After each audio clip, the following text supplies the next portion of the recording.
Alright. So yeah, while I was in Via Game House Cup, I actually played a lot of Shaman on ladder before and after the tournament. I didn't get to play Shaman like in the tournament at all, but I played it quite a bit afterwards. For maybe, I want to say about like 100 games. But I had a pretty good time with it actually. It's a class that's pretty fun to play. I really want it to be good. It's usually been on the weaker side of decks, just because of the prevalence of like Buzzard and Miracle Rogue, which it's usually weak against, but right now I actually think that Shaman is surprisingly good against decks like Hunter, so I'm actually going to keep the Defender in my opening hand. You can see we're playing against Hunter, so I have the early game removal spells to kind of help control the board a bit. I'm going to keep the Defender though, just so I have...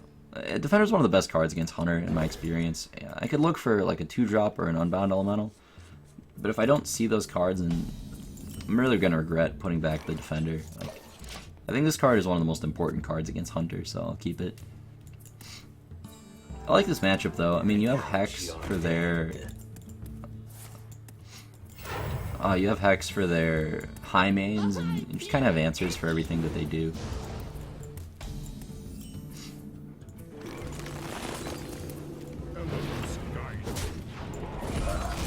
That's another Undertaker plus 1-drop opening for my Hunter opponent. Not surprising at all, considering they play 10 of this card, and I only play 2. Luckily though, Shaman can deal with it pretty easily. I have a lot of answers. Oh, that's a good curve. That's only the best possible turn 1 and 2 in the entirety of Hearthstone. It's pretty lucky for him. As long as he doesn't have Bow, we're okay though. I don't want to see like Bow or Leok. Those two are probably the best plays he could have. Oh! Much better at Hearthstone than I am. They have Hunter's Mark too?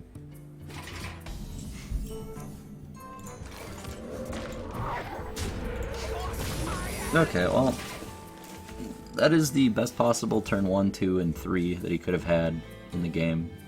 So hopefully his draw after this point is not as good. We'll see though. I don't think I'm going to be attacking into that Bow until I have a lot of damage, because it just kind of gives him more charges. Like if I attack now, he just gets a charge to kill the wolf with. Do you have a second weapon? What's going on? This is interesting. And yeah, second weapon. Yeah, well, we want to draw something to play. That's actually not terrible. Get in there, fight, maggot. I think I'm just gonna do it, because this has charges anyway. I'm not gonna defend her first. I'm just gonna pop the freezing trap with this right now. Now you should always assume it's freezing trap when they have a secret, like 100% of the time. And I'm just gonna go ahead and hero power here. This thing will guarantee spell damage when I need it, so for now I'll just do this. We got double spell damage if we want it, which is kind of cool, I guess.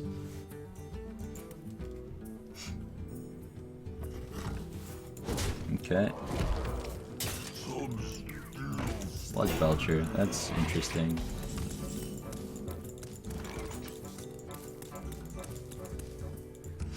I guess I'm just gonna do this so that I have a threat in play, and it's, you know, it's on curve, which is good.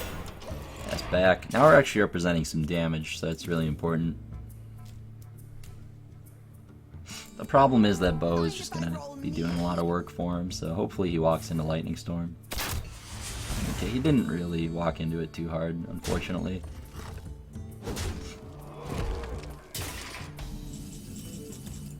So I got some options. I can Lightning Storm Defender, or I can Unbound Lightning Storm if I'm willing to take some damage again.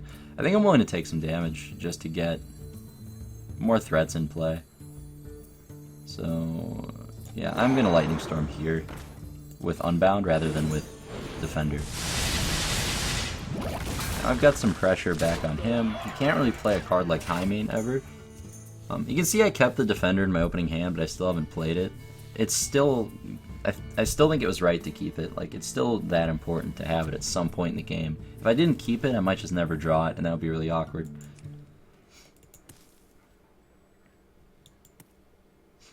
He's shown me Sludge Belcher, so that means it's very likely he plays Snake Trap. So I might have to play around that card at some point. Is he just going face? Okay, well... Didn't want to see that.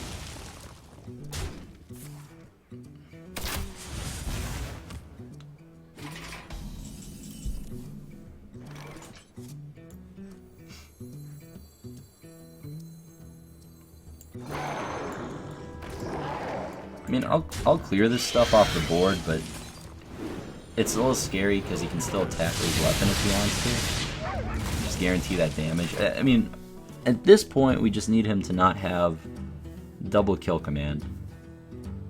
If he had the perfect curve into double kill command with no card draw, then I'm gonna be whatever. Congratulations.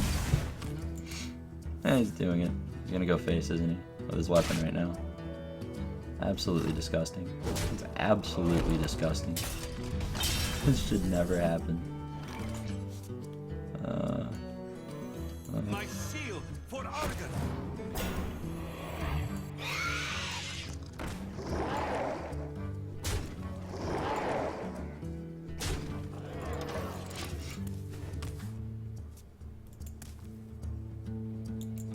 He had the best possible turn 1 in the game, into the best possible turn 2 in the game, into the best possible turn 3.